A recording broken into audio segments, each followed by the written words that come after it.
Do we have any cyclists out there in the audience? Raise your hand. Oh, that is excellent. Well, I hope after I tell you this story, you'll never look at bicycles the same again.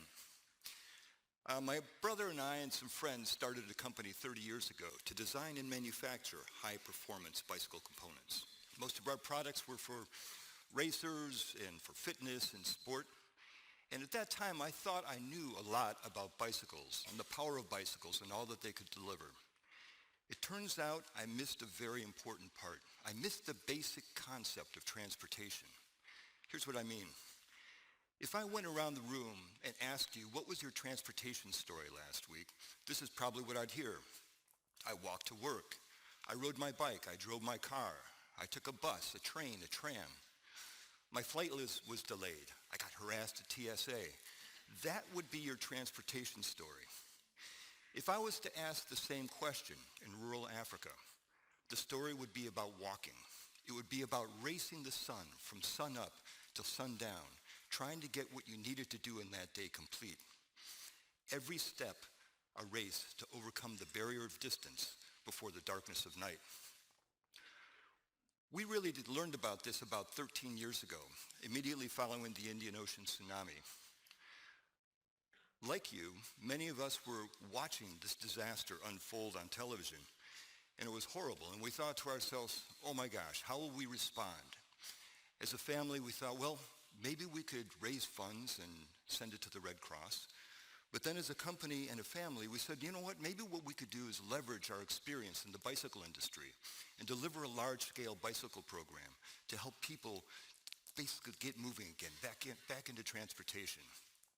So we took that idea and we called all of the relief organizations in the US and we said, hey, what do you think about a large-scale bicycle program to mobilize all these people who had lost so much? And all of them said, no, no, no, just send us your money. Well, that didn't make sense to me.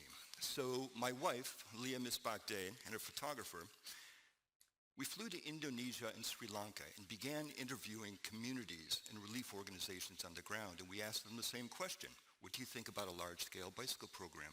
And the response was the complete opposite. They said, you can do a large-scale program with bicycles? That would be fantastic. So along with Leah and our company and with the support of the bicycle industry, we worked with local NGOs and communities, and we delivered 24,000 locally sourced bicycles to those people.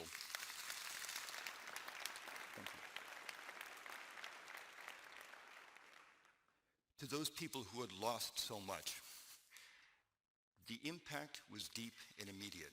I remember being with Leah in Sri Lanka, and she was gathering photography and stories from one of the relocation camps that was many miles away from where people used to live. And a man was riding out of that camp with his daughter. And they were going to the clinic because his daughter was sick, and then they were going to go to the marketplace. The distance would have been about 10 miles and would have taken them about 4 hours and would have exhausted the child if they were walking along the way.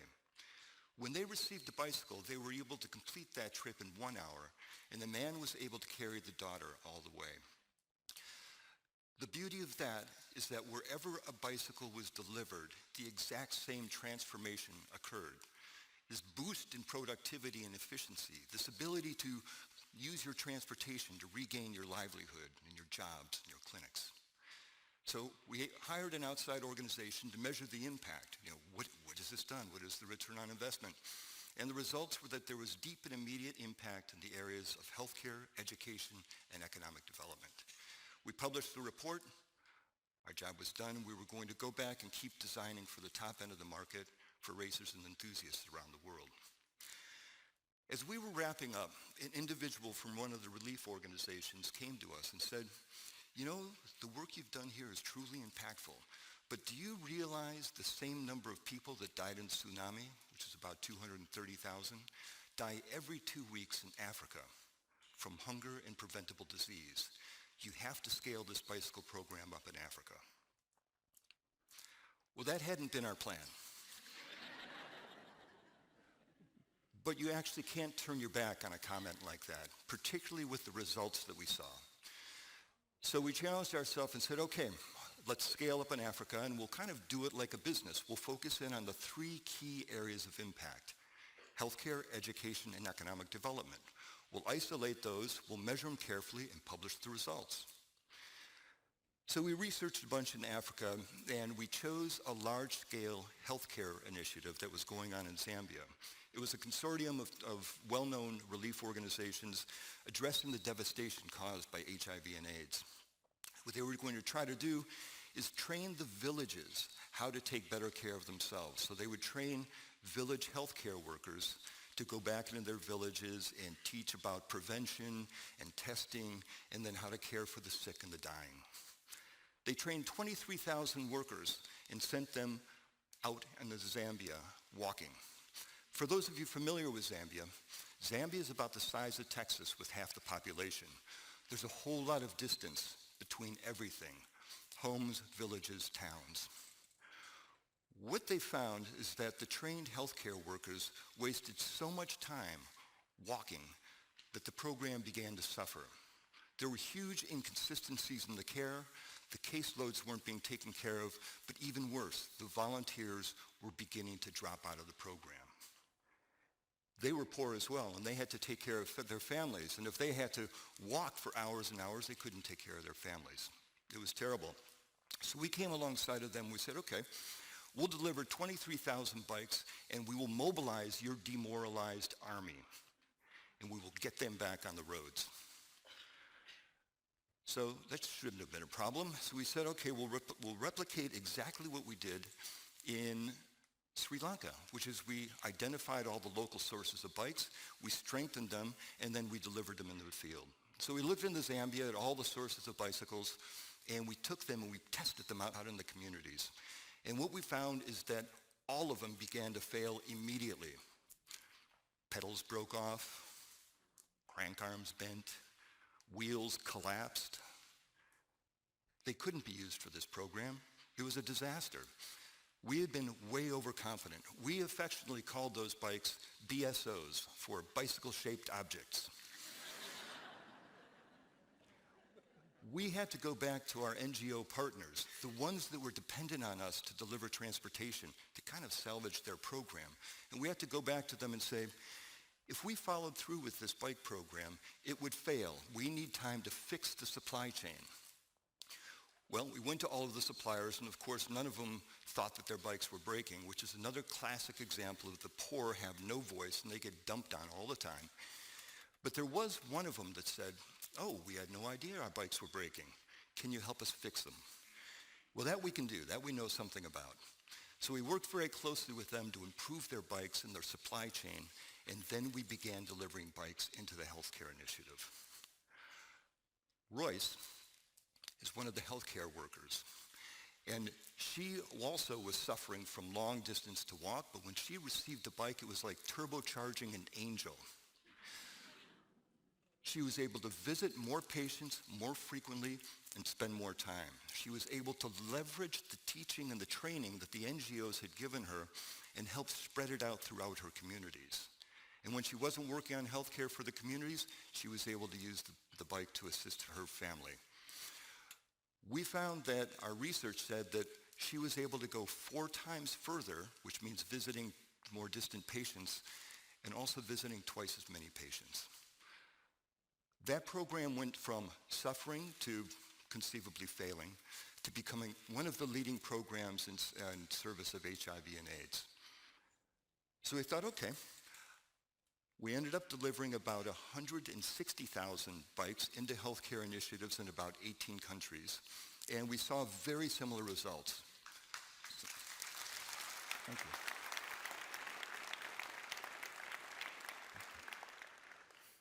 We saw very similar results, and we're not done yet.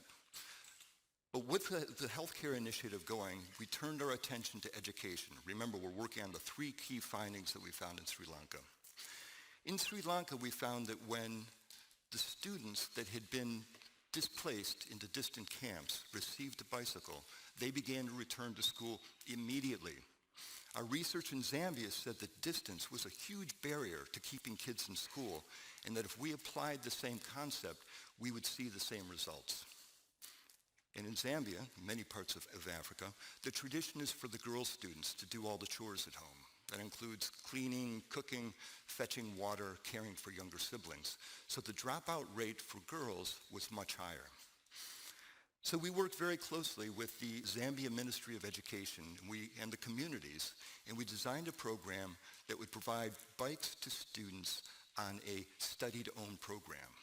If they stayed in school, they would earn the bike after 2 years. And that began to regenerate this incredible transportation that was missing in connecting students to schools.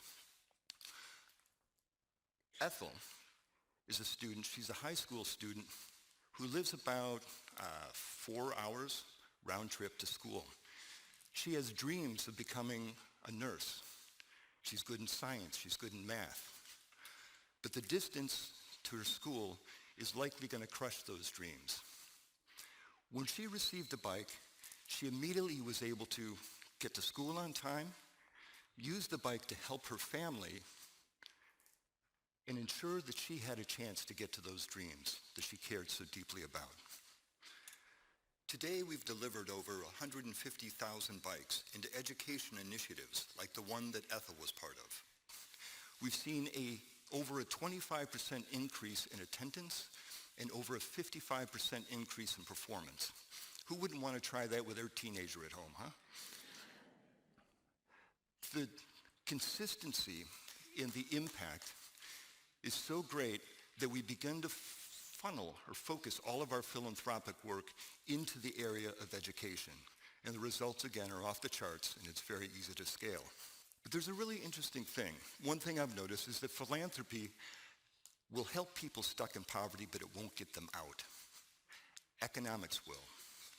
What we found is that whenever we delivered a philanthropic program, people in the communities would come to us and want to buy the bicycles. These would be entrepreneurs, farmers, people like Georgina here, who had long, long distances to travel. And they needed basic transportation, and they had no choice other than walking. So we founded a for-profit, so the not-for-profit founded a for-profit, to serve those underserved people. And it's a wholly owned for-profit. So now the not-for-profit has this great revenue stream.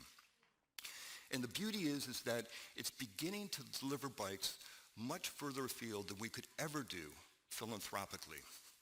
So the way I look at it, the philanthropic programs are pioneering programs of excellence and giving examples to other people in other corporations where great impact can be had with basic transportation. I believe that if we look at sub-Saharan Africa, and there are about 1 billion people, depending on who you ask, living in sub-Saharan Africa, over 600 million of them are living in the rural context where walking is their primary mode of transportation. Imagine the possibility of mobilizing those individuals. Imagine the possibility of them caring for their villages, them caring for their education, them caring for their commerce. Release them from that bondage of distance that they face every day that consumes so many of their daylight hours. Release them through the power of bikes. We're beginning to do that and generating the data to back it up. And my hope is that at some point, we'll be able to get enough people to copy us that transportation will never be a barrier to those people in rural Africa again. I look at the possibility of transportation, and I think to myself that we have so many options that we've forgotten about its importance. Today, you'll leave here and choose many modes of transportation to get home. But the people in rural Africa don't have those transportation choices. I look at my life and I go, we all have a transportation story. Mine, I'm thankful that I can live a life of impact to the service of others, bringing voice to the poorest people that have the biggest problem with transportation, and bringing the bike industry to bear into that. I've spent most of my life designing and manufacturing high-performance bicycle components. But I think the most powerful bicycle I've ever seen is one in the hands of a woman building her business and fighting to gain new markets, or one in the hands of a schoolgirl fighting for her education. Thank you.